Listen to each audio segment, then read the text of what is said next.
Olá pessoal, tudo bem com vocês? Nós vamos fazer um vídeo sobre regulação da atividade enzimática para retomar alguns pontos que nós já vimos, né?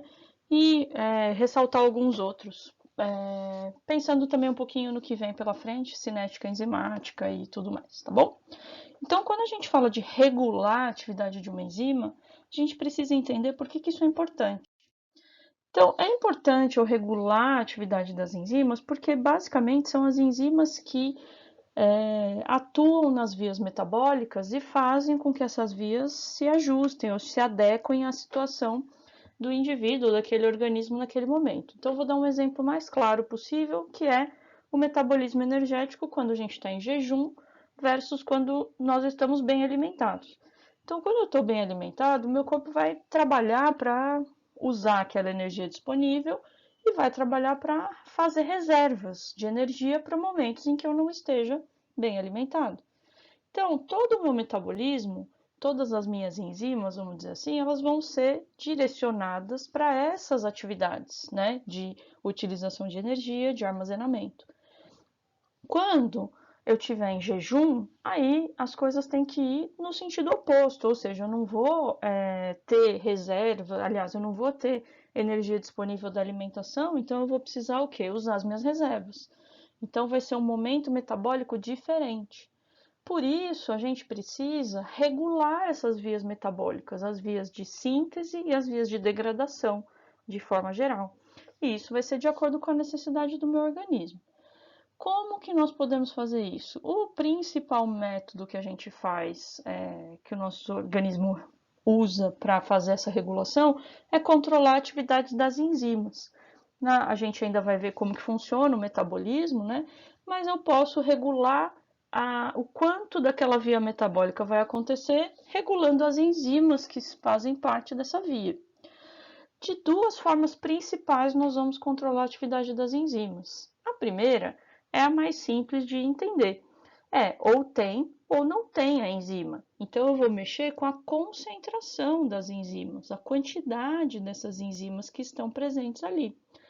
Entretanto, a gente precisa lembrar que para eu fazer uma enzima, isso demanda tempo, porque uma enzima é uma proteína. Então, eu vou precisar ativar um gene, fazer a transcrição do gene, fazer a tradução. Então, isso tudo leva tempo. E às vezes eu preciso alterar a velocidade, né, de uma reação um pouco, de uma forma um pouco mais eficaz, mais rápida. Então, mexer com a concentração das enzimas é uma forma de mexer com a atividade enzimática. Eu posso ou fazer mais enzimas ou degradar as enzimas que eu tenho. Só que isso é mais demorado. Então, o principal método que a gente vai utilizar para regular a atividade enzimática é fazer aquelas enzimas que estão presentes ali naquele tecido, naquele órgão, estarem mais ou menos ativas. Então, eu vou conseguir frear ou acelerar a atividade dessas enzimas. E dessa forma, eu vou frear ou acelerar aquela via metabólica. Então, esse controle da atividade enzimática a gente faz principalmente de três maneiras diferentes: usando reguladores alostéricos, fazendo modificações covalentes nas enzimas ou por proteólise. Nós veremos cada um desses casos em seguida, tá bom? Então, começando pela regulação alostérica. A regulação alostérica ela vai acontecer em enzimas alostéricas, ou seja, eu vou dizer que aquela enzima é alostérica se ela tem esse tipo de regulação. Então, o que vai acontecer? Quando eu tenho a regulação alostérica, eu vou ter um modulador. O que é isso? É alguma coisa, algum elemento que vai se ligar à minha enzima. E a terminologia alostérica, chamar alostérica, é a mesma coisa para nós que dizer que não é no sítio ativo. Então, não é no sítio ativo que esse modulador vai se ligar. Então, por não ser no sítio ativo, a gente vai dizer que é um sítio alostérico, tá bom? Quando coisa, esse composto se liga, ele pode provocar dois efeitos. Ele pode tanto aumentar a atividade da minha enzima, quanto diminuir. Ou seja, ele vai ativar mais a minha enzima, ou ele vai inibir a minha enzima. Então, ele aumenta a velocidade ou diminui. Por isso que a gente diz que ele é um modulador. Por quê? Modulador pode ser tanto para cima quanto para baixo. Se eu tiver um modulador que aumenta a velocidade da reação, esse modulador, a gente vai dizer que ele é um modulador o quê? Positivo, tá bom? Então, ó, modulador positivo. Então, modulador alostérico positivo quer dizer o quê? É um elemento que se liga a alguma região da enzima que não é o sítio ativo e que aumenta a velocidade da reação. Por outro lado, se eu tiver um componente que se liga e diminui a velocidade dessa reação, eu vou dizer que é um modulador alostérico negativo. Muitas vezes a gente vai chamar esses moduladores alostéricos negativos de inibidores, ó. Mas a gente vai ter um vídeo daqui a pouquinho sobre inibição, tá bom? Então, olha só, um modulador alostérico negativo está aqui à esquerda de vocês, ó. Ele está inibindo a enzima, ou seja, vamos olhar o desenho. Aqui é o meu sítio ativo, e aqui eu tenho um outro sítio de ligação, por isso ele se chama sítio alostérico. Quando esse composto se liga ao sítio alostérico, olha só o que acontece com o meu sítio ativo. Ele sofre uma deformação, ele piora a sua interação com o substrato.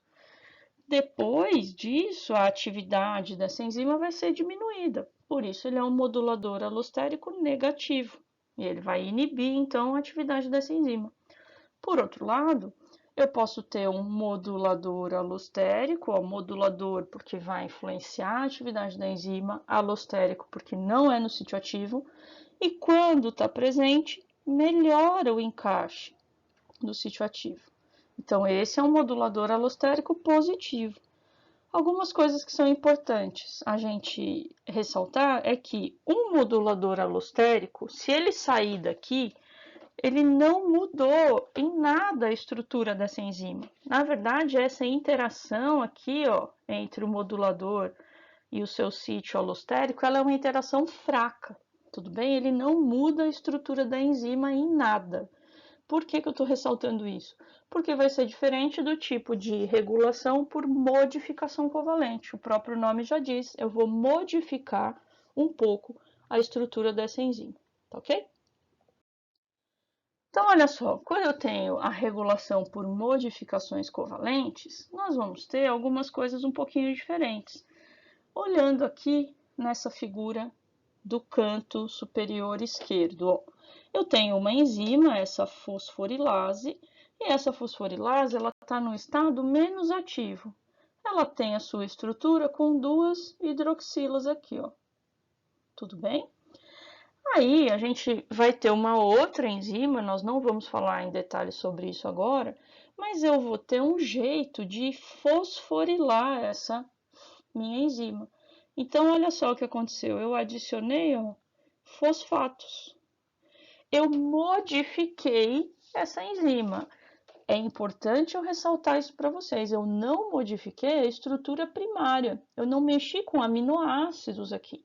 Eu mexi com grupos funcionais. Então, eu vou fazer uma reação química. Essa ligação aqui é uma ligação covalente, mas eu não mexi com a estrutura primária da proteína. Eu só fiz uma pequena alteração que fez com que essa enzima, nesse caso aqui, ficasse mais o quê? Ativa. Só que essa modificação ela é reversível. Então, se eu tirar esses fosfatos, ó, eu fui para lá, eu venho para cá. Se eu tirar esses fosfatos, eu deixo essa enzima num estado menos ativo. Tudo bem? Então, aqui no exemplo de baixo, a gente tem uma proteína com esse grupo aqui da serina, tá bom? E esse grupo pode ser o quê? Ó, fosforilado. Então, a proteína fosforilada vai ter a sua atividade, por ser uma enzima, modificada.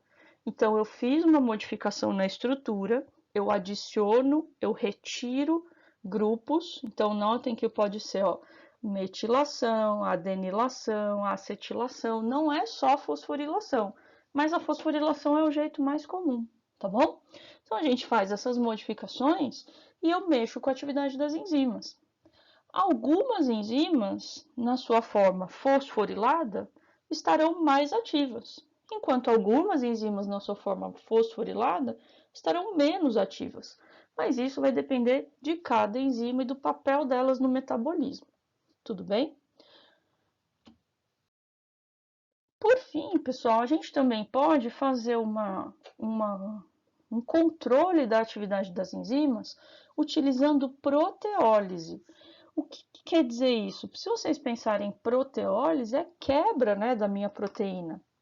Mas essa quebra, pessoal, ela é uma quebra controlada, ela vai ter um papel fisiológico. Então, eu estou mostrando aqui para vocês um exemplo.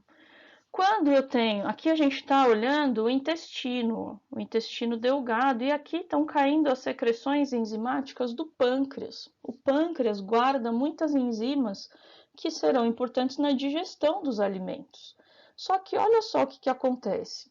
Eu tenho enzimas que, se estivessem ativas, 100% funcionais dentro do pâncreas, dentro da célula pancreática, poderiam digerir o próprio pâncreas, ou seja, poderia quebrar a estrutura do pâncreas. Então, a gente precisa liberar essas enzimas de uma forma o quê? Ó, inativa.